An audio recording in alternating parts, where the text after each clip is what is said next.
134 millions de dollars de liquidation en seulement 10 minutes. Hier sur le marché crypto, cela représente 13% de l'ensemble de toutes les positions qui étaient ouvertes sur le marché qui ont été liquidées dans ce laps de temps. C'est l'une des premières fois que je vois ça sur le marché crypto, surtout dans une phase de transition entre un bear et un bull run, donc une phase normalement où on a un petit peu moins de volatilité. C'est vraiment assez surprenant. Que s'est-il passé? Eh bien, une fake news a été partagée par Cointelegraph, un média avec plus de 2 millions d'abonnés sur Twitter, qui a annoncé que la SEC avait accepté officiellement l'ETF spot de Bitcoin de BlackRock. Ceci s'est avéré être une fake news, ça a été démenti dans les minutes qui ont suivi par des analystes de Bloomberg et par des journalistes, ce qui a entraîné une rechute du Bitcoin en l'espace de quelques minutes.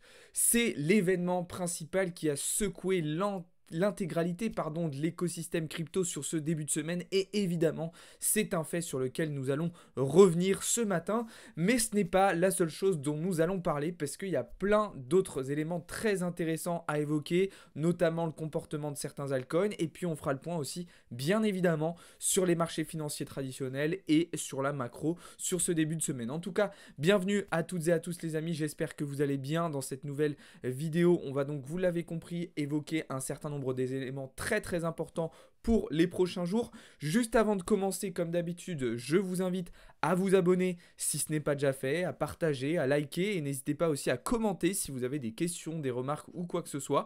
Et bien évidemment, je vous invite aussi très sérieusement à nous rejoindre sur le serveur Discord. Vous avez le lien dans la bio et dans la description. Allez, c'est parti, on commence tout de suite du coup dans un premier temps comme d'habitude avec un premier point sur le marché crypto, un marché assez hétérogène sur les dernières 24 heures. Alors avec le mouvement évidemment d'hier, on a quand même un Bitcoin qui a repris des couleurs puisqu'il est repassé au-dessus des 28 000 dollars comme vous le voyez juste ici, ce qui équivaut à une performance de quasiment 2%. Ether, lui, même dans cette phase-là, est resté beaucoup plus faible que Bitcoin, on le voit, il a après une prise 0,2%. Et du côté des alts, alors là ça a été vraiment le jour et la nuit. On en a certains qui ont très bien performé et qui s'en sont très bien sortis, Solana notamment, dont on reparlera tout à l'heure, et d'autres à l'inverse qui ont été beaucoup plus en difficulté, comme le Rune.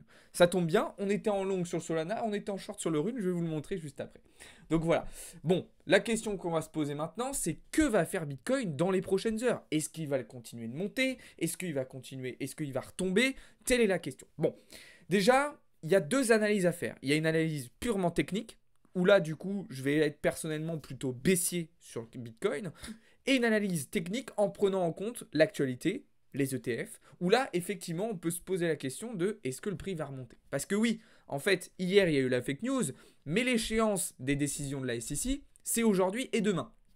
Donc potentiellement, dans les prochaines heures, on pourrait avoir de nouvelles informations concernant ces ETF, et donc potentiellement, cette fois-ci, une confirmation de l'acceptation, de l'approbation de ces ETF. Alors pourquoi d'un point de vue technique uniquement je suis baissier? Eh bien tout simplement parce qu'avec ce mouvement d'hier après-midi, on est venu récupérer énormément de liquidité, on est revenu rechercher énormément de zones où il y avait des ordres en attente, et donc si vous voulez, il n'y a plus vraiment nécessité, il n'y a plus vraiment il y a besoin en fait tout simplement de repartir vers le haut. Ça ne sert pas à grand chose à court terme pour le moment de revenir chercher plus haut. On est venu chercher la résistance des 28 700 dollars, target qu'on avait identifié pour potentiellement rentrer en short sur le Bitcoin justement. Et puis en plus de ça, ce matin, les maps de liquidation me confirment un petit peu cette analyse. Effectivement, on pourrait aller chercher une dernière petite impulsion vers les 28 600, 28 700 dollars. Donc vous voyez, nettoyer cette zone de liquidité là, pour ensuite repartir en direction des 27 000, zone qu'on identifie très bien d'ailleurs aussi sur l'order book, où on a laissé là aussi beaucoup de choses. Donc ça c'est d'un point de vue technique. Maintenant il va falloir faire attention quand même, on va le voir en regardant notamment le comportement des spots ce matin, on a quand même des volumes d'achat en spot qui sont assez importants.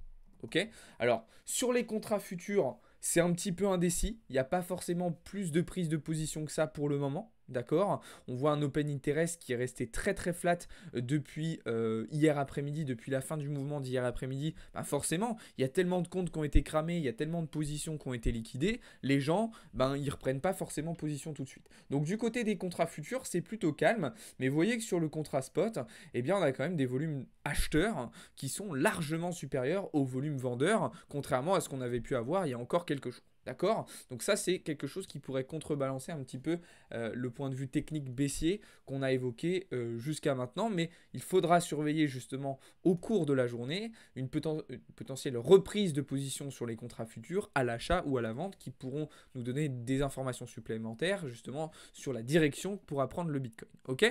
Donc moi, je vais vraiment attendre toutes les confirmations nécessaires à mes prises de position. Je vais être extrêmement minutieux, je vais être extrêmement prudent, je vais être extrêmement vigilant et surtout, je vais être extrêmement patient. D'accord? Pas de précipitation, c'est vraiment le maître mot. Et puis, évidemment, il faudra aller chercher, enfin, il faudra définir des zones d'invalidation très très proches, ok, selon moi aujourd'hui, parce que justement, en cas d'approbation des ETF spot Bitcoin, on pourrait avoir de nouveau un mouvement haussier. Ok, là, c'est vrai que le mouvement haussier d'hier après-midi, suite à la fake news, nous donne un petit peu une idée, d'accord, de ce que pourrait entraîner une véritable approbation des différents ETF spot Bitcoin, même si effectivement, s'il y avait eu une officialisation dans les minutes qui auraient suivi, je pense qu'on serait allé bien plus haut. Là où par contre c'est problématique, et je vais finir sur la partie Bitcoin avec ce point-là, c'est que ça montre bien que l'écosystème crypto, enfin le marché crypto est encore un marché petit, d'accord, où malheureusement on peut faire face à de la manipulation de marché. Parce que oui, le mouvement qu'on a eu dimanche après-midi, le mouvement qu'on a eu hier matin, c'est pas des mouvements anodins. Il y avait quelque chose qui se préparait, il y avait probablement des insiders qui étaient au courant de certaines choses. En tout cas, voilà, il y a de la manipulation là-dessous, il y a du délit d'initié très probablement. Il y a beaucoup de gens qui ont perdu de l'argent, mais il y a aussi beaucoup de gens qui ont dû se régaler hier. Donc ça fait partie du jeu, il faut avoir conscience de ça. C'est sûr que c'est pas très honnête, c'est sûr que c'est pas très bon. D'ailleurs, le fait qu'il y ait eu cette fake news, c'est pas quelque chose qui va apporter de la crédibilité au marché crypto, vous vous en doutez bien. Donc faut pas se réjouir de ça non plus, mais bref, on verra ce qui se passe dans les prochaines heures et dans les prochains jours. On va pouvoir par contre maintenant se tourner du côté du marché altcoin et on va faire déjà un premier point sur Ether parce que du coup c'est vrai que ce mouvement haussier, il a fait un peu changer de configuration certains alts et certaines cryptos qui sont un petit peu passés bullish. Par exemple, Ether, voilà, pour moi, on a une jolie inversion structure en 4 heures qui pourrait nous ramener potentiellement vers les 1700 $. Pardon. Donc moi, potentiellement, je vais réfléchir si on a un petit peu de retracement dans cette FVG à 4 heures pour aller chercher de la continuation haussière, voilà, à condition aussi qu'on ait un Bitcoin qui reste haussier. Donc c'est pour ça que vous allez voir qu'il y a plusieurs scénarios qui vont rentrer un petit peu en opposition. Donc là aussi, ça rend les choses un petit peu plus compliquées à lire. Il va falloir faire attention, ok? Mais plutôt intéressant ce que nous a fait Ethereum. Solana, dont je vous parlais à l'instant, a été du coup l'un des altcoins qui a le mieux performé sur les dernières 24 heures et ça nous a permis du coup de venir chercher tous les TP qu'on avait identifiés. Hein. C'était un trade que je vous avais partagé fin de semaine dernière, je crois, dans le serveur Discord. Voilà, jeudi, on était rentré en position jeudi en fin d'après-midi. Là, tous les TP qui ont été touchés, donc ça c'était vraiment très très sympa. Et puis à l'inverse, le Rune qui a été l'un des altcoins qui a le moins bien performé sur les dernières 24 heures, et bien on s'est positionné en short dessus. Donc là aussi une position qui a été d'ores et déjà sécurisée avec une prise de profit partiel et un SLABE. On surveille potentiellement une continuation haussière sur le DYDX pour moi qui est plutôt bullish, assez intéressant son comportement sur les dernières heures et à l'inverse plutôt baissier sur le BNB d'ailleurs sur lequel on s'est positionné en short hier après-midi avec une position là aussi d'ores et déjà sécurisée. À noter que je surveille plutôt à moyen terme le Dogecoin qui est pour moi sur une zone importante. Ok, on vient de faire une jolie petite déviation sous support. S'il y a réintégration de la structure derrière, ça peut être bullish, sachant qu'on a quand même des très très belles zones à venir récupérer sur le Dogecoin à moyen terme. Ok, donc voilà un petit peu pour le marché crypto. Si vous voulez plus de détails, aller un petit peu plus en profondeur, je vous invite à aller voir ça, tout ça dans le serveur Discord. Vous avez encore une fois le lien dans la bio et dans la description. On va pouvoir désormais se tourner du côté des marchés financiers traditionnels et évidemment on va reparler ce matin encore du gold et du pétrole, deux actifs sur lesquels je me suis repositionné à l'achat sur ce début de semaine comme je vous l'ai partagé dans le serveur Discord avec des objectifs de continuation haussière. Donc le gold voilà qui fait vraiment office de valeur refuge. D'ailleurs Larry Fink, le CEO de BlackRock, l'a reconfirmé encore hier. Il a parlé de Bitcoin mais il a aussi rappelé que l'or était la valeur refuge par excellence. Donc voilà, tant qu'il n'y a pas un retour à la normale, comme je l'ai déjà répété un certain nombre de fois, notamment dans la bande de Gaza, je pense que l'or devrait continuer de monter et je pense que d'ailleurs il pourrait être le grand gagnant de cette fin d'année 2023. Du côté du pétrole, pareil, je reste plutôt haussier étant donné la situation actuelle. Maintenant, attention, l'Iran a communiqué ce matin la possibilité de mettre en place des actions préventives contre Israël. Attention, parce que si on a l'Iran qui s'implique davantage dans le conflit et du côté palestinien, on peut se retrouver avec les États-Unis et l'Europe qui mettraient en place des sanctions économiques sur l'Iran, type embargo. Faut savoir que l'Iran, ça représente quand même une part non négligeable de la production de pétrole à l'échelle mondiale et donc ça pourrait entraîner des variations assez importantes sur le cours du baril justement, donc il va falloir rester très très attentif à cette situation. Évidemment, je vais surveiller aussi nos petits indices boursiers américains cette semaine. À noter que on a une reprise haussière, enfin une continuation du rebond du coup sur les taux à 10 ans aux États-Unis. Évidemment, c'est quelque chose qui pourrait tirer vers le bas les indices boursiers américains. Le S&P 500 s'est donné un petit peu d'air hier avec une plutôt bonne session malgré la clôture inquiétante de vendredi dernier. Par contre, du côté de Dow Jones et du Nasdaq, alors là je reste totalement baissier, d'accord, pas de changement de ce point de vue-là. Dow Jones, seulement une petite modification avec peut-être une deuxième entrée que j'effectuerai un petit peu plus haut sur ce niveau de résistance vers les 34 200. Rien de sûr pour le moment, je vous tiendrai au courant de toute façon dans le serveur Discord. Mais en tout cas, je reste plutôt baissier sur Nasdaq et Dow Jones à moyen terme. Je voulais partager aussi ce matin, mais j'ai commencé mon DCA sur LVMH, d'accord. Donc comme je vous l'avais dit, LVMH qui est pour moi sur des zones de prix très très intéressants à moyen terme. Alors pourquoi je commence tout simplement un DCA avec des petites positions? Parce que en termes de timing, en termes de momentum, pour moi, on n'est pas sur quelque chose de parfait, d'accord. C'est presque un petit peu trop tôt en fait pour se positionner, surtout qu'on vient quand même de passer sous un support important. Donc moi je commence tout simplement mon exposition, mais vraiment de manière très très progressive, d'accord. Je vais vraiment y aller doucement et je vais attendre qu'on ait justement un momentum, un timing, un consensus qui soit beaucoup plus favorable à une reprise haussière du cours de l'action LVMH. Mais ça faisait partie de mon plan de me positionner sur ces zones de prix, donc voilà aussi pourquoi je le respecte. Mais voilà, encore une fois, on va vraiment y aller de manière progressive et je précise bien que ceci n'est pas un conseil à l'investissement. Une autre action sur laquelle vous m'avez posé pas mal de questions ces derniers temps, c'est du côté d'Apple. Alors là, sur Apple, je vais être encore un petit peu plus patient, ça reste une bonne action, mais elle est encore un petit peu trop chère selon moi. Voilà, je m'attendrai quand même à encore une baisse peut-être de 10-15%. Ce que j'aimerais bien, Apple, c'est vraiment de la revenir voir travailler vers les 150, 160 points. Ça serait vraiment idéal. Alors certains analystes parlent d'une baisse de seulement 10%, donc 10% ça nous ramènerait voilà, ça nous ramènerait à 160. Moi j'aimerais bien la voir un petit peu plus bas à 157, mais ça serait des zones de prix très intéressantes. Maintenant on fera évidemment attention aussi à nos différents niveaux de Fibo. Hop, excusez-moi. Voilà, donc vous voyez que justement, eh bien cette zone des 157 points dont je vous parle, elle intervient pile poil sur les 0,5 de Fibonacci. Donc moi, Apple, je vais encore être patient, même si effectivement elle a perdu quand même pas mal de valeur depuis le top de cet été. Pas de précipitation ici, je vais vraiment attendre qu'elle revienne du coup sur ces niveaux de prix. Encore une fois, ceci n'est pas un conseil en investissement. Ce qu'on va surveiller, et je vais terminer avec ça sur la partie technique, bien évidemment aujourd'hui c'est le DXY. DXY que j'attends un petit peu plus bas. J'aimerais en tout cas qu'il revienne un petit peu plus bas et récupérer cette zone des 106.018 avant d'aller chercher de la continuation haussière. Bon, toujours est-il que dans tous les cas, je m'attends de toute façon à voir un DXY en direction des 109 points dans les prochaines semaines. Donc voilà.